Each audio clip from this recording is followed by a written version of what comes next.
Okay, this is my second rant that I'm doing. This is my part two to the fresh and fit morons.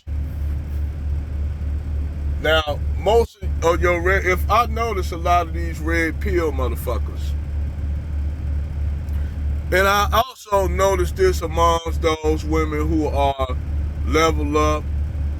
All these, if you notice, both of the red pill and pink pill have actually they have more in common than anybody. Red pill and pink pill, whether you want to call them divestment and swirling chicks, level up, whatever you want to call them, and the SYBS guy, what you call it, they have a lot more in common than you can possibly imagine. And this is what I noticed the similarities between the divestments and swirlers and the red pill. And I ain't gonna say, I ain't talking about our passport bros, but some of these passport bros and the red pill guys. They have more in common than any goddamn thing. If you really pay attention to them, both of them have a lot in common. Both of them love white zaddy. Both of them, a lot of these red pill niggas, a lot of these pink pill divestment and swear, well, that's obvious with them. If you notice, both of them, they have one common denominator. If you pay attention to it. The divestment swirlers love white zaddy, but they'll say that black men want to be white zaddy but want to be a part of patriarchy. But both of them, when you talk to them about things that what you would consider pro-black and shit, both of them actually agree with one another. And I'm going to tell you why they agree, because they're against anything that's what you would consider Pan-Africanism. Both of them believe against it, because both the swirlers love white zaddy and the black dudes love white zombie. What I mean by white zombie, that's the word for white, white mommy, white zombie. So that's why now on our turn, when you got niggas that worship like the mad bus driver X that worship white women, the same motherfucking women that tricked the black women into joining their feminist movement. Yeah, that woman. Y'all niggas like her, and that's the same woman that's the woman that the white man enslaved for y'all to create for them. All of a sudden now they got a hinker for Black Johnson, and y'all niggas don't know how to act. So I gotta call this shit out on both ends, man. I'm like I said, it ain't no different than me attacking the liberals and the conservatives, because I see the bullshit in both parties. So I see the bullshit on both sides. Whether it be the men with the SYBSB red pill, and I see the shit with the pink pill level up divestment clique. Basically, they have a lot more in common than anything, because both of them serve the interests of white supremacy, of white survivalism. See, I'm starting to wake up to a lot of shit, man. I'm doing a lot of thinking at night. While y'all up there probably thinking this nigga's eating pizza and eating hamburgers and smoking cigars and shit like that. Nigga, I be doing, y'all motherfuckers don't know. The gears in my brain constantly turn.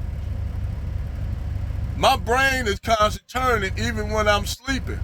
My mind is constantly thinking. I'm constantly analyzing a lot of shit that y'all say on both sides of the fence, whether it's with the gender war shit, whether it's politically. My brain is constantly moving and thinking. Even when, like now, I'm supposed to be asleep.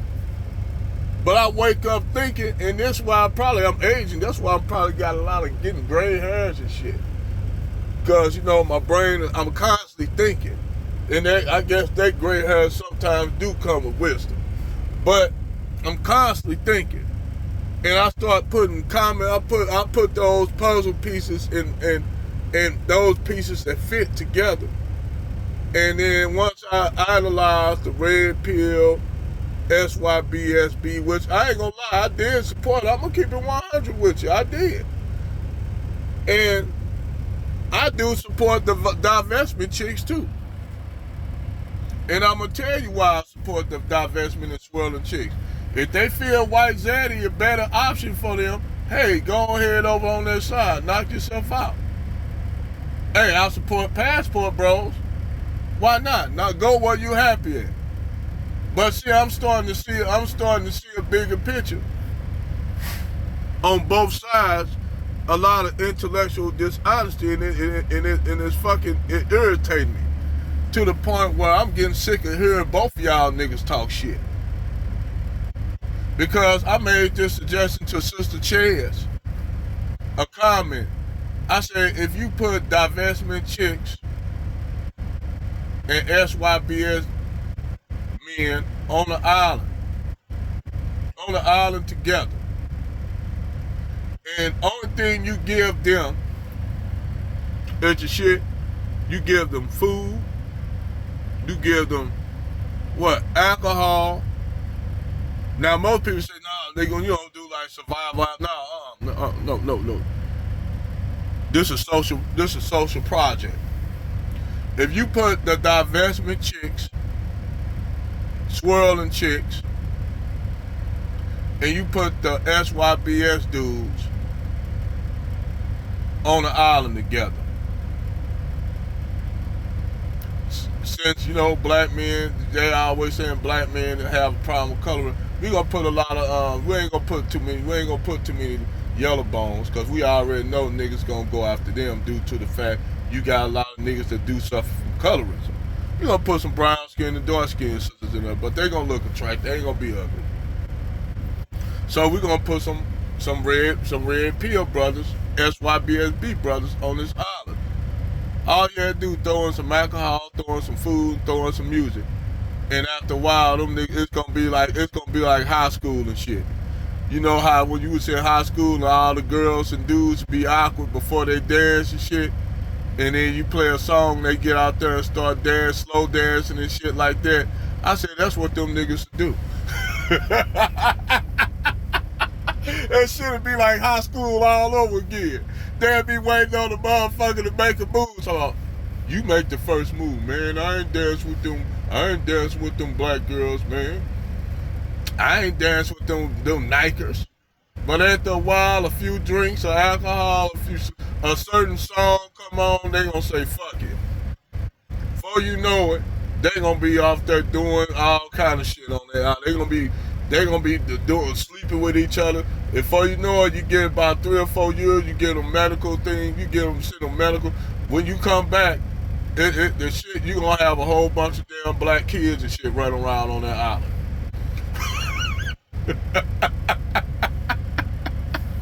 Real spill, because really, you could take black men and black women who actually hate one another, you put them in a situation where they don't have no choice, they will hook up, because Angry Man broke this down. It's a thin line between love and hate. It's a thin line between love and hate. Real talk. It's a thin line. So when you got that up there, man, that situation up there, like I just said, that shit can be broke down. But back to, fresh and fit. And the red pill, like I said, the shit when them brothers was calling Fresh and Fit show, I could easily could have destroyed all of the little light skinned dudes' arguments. Cause I would have been saying, like I said, we gonna go with everything you say. That black people whining about victimization. And see, you got that on the same side, but they'll just say it's black men, black women say it's black men, they always crying about victimization, that they ain't able to do this because of white man. And you'll have the swirlers say the same thing.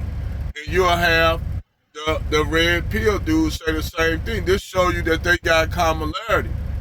They got they have a lot in common. The red pill SYBS dudes have a lot in common with the divestment and swirling chicks. Once you break the shit down, they both black women sit up there and say black men always complain about black men victimhood. But these guys that's on red pill always talk about black people victimhood, are always whining this and that about their situation, do something about it. But both of them on both sides complain about each other. So I could destroy both of their arguments real quick. It's easy to do. Ain't that just like I could destroy liberals and conservatives arguments. And goddamn it, I'm gonna give you that a shout out to SWP. All you have to do is say, okay, let's go with everything y'all saying. We gonna say they go with everything. So once you go with everything you saying, you start breaking that shit down to them, breaking it down the reasons why. It's always a why. It's always a why. Why black people ain't doing this well when you don't got some social programs to not put in the black community, redlining, the lack of opportunities, less money going into black school districts. So that creates kids that's behind. Then you got programs like welfare and food stamps and shit like that in public housing, which now white men are pulling that shit back, leaving all these women with vouchers but can't get no house because we all know single mamas are destructive with their children.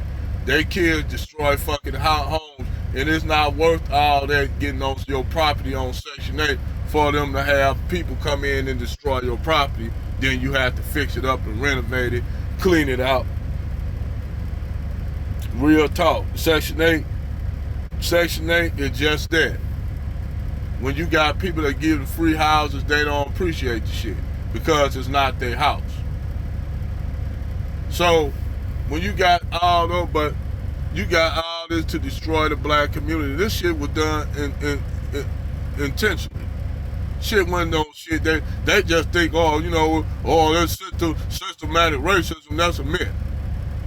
And see, that's what white people got them, the white supremacists got them to think that systematic racism is a lie. But now, you know what? They'll say, well, black people got to pull themselves up by the bootstrap. Now these boomer white men, elite white men, telling young white guys that shit, and now these white guys feel that they privileged. They shouldn't be told that because they white. They said, how dare you tell me to pull myself up by the bootstraps? I'm a goddamn white man. You see the white privilege? See, you can't tell them that. Them white elites can't tell them that because they know that these white dudes gonna go up here and gonna run up on them with these white nationalist groups are growing in the United States. And they ain't gonna use the fact, like SWP said, they ain't gonna see the real who's pulling the wool over their eyes. The white elites gonna tell them, oh, it's because of the immigrants and the niggers and all that you all don't have that. It's their fault.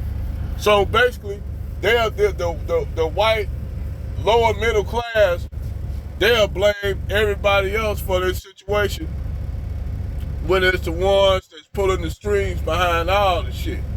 It's responsible for everything.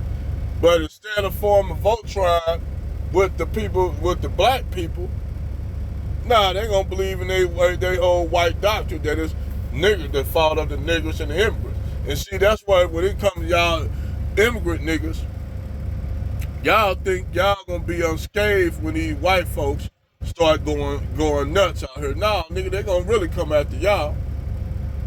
Especially you Somalis, y'all so quick to call black Americans Jairs, but they gonna call you a nigger, and they not only that, you got you and your woman running around here with a hijab on.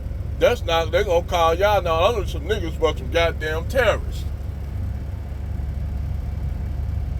So, this shit that I'm breaking down about the red pill, both of them have a lot in common when you really break the shit down. They got more in common with each other than any damn thing. And I see the similarities. I see the red pill similarities, and I see the pink pill divestment swirl similar. God damn it, if it's not, they twins. One just a male twin and one a female twin. And now that I think about it, both of these entities were created by white supremacists.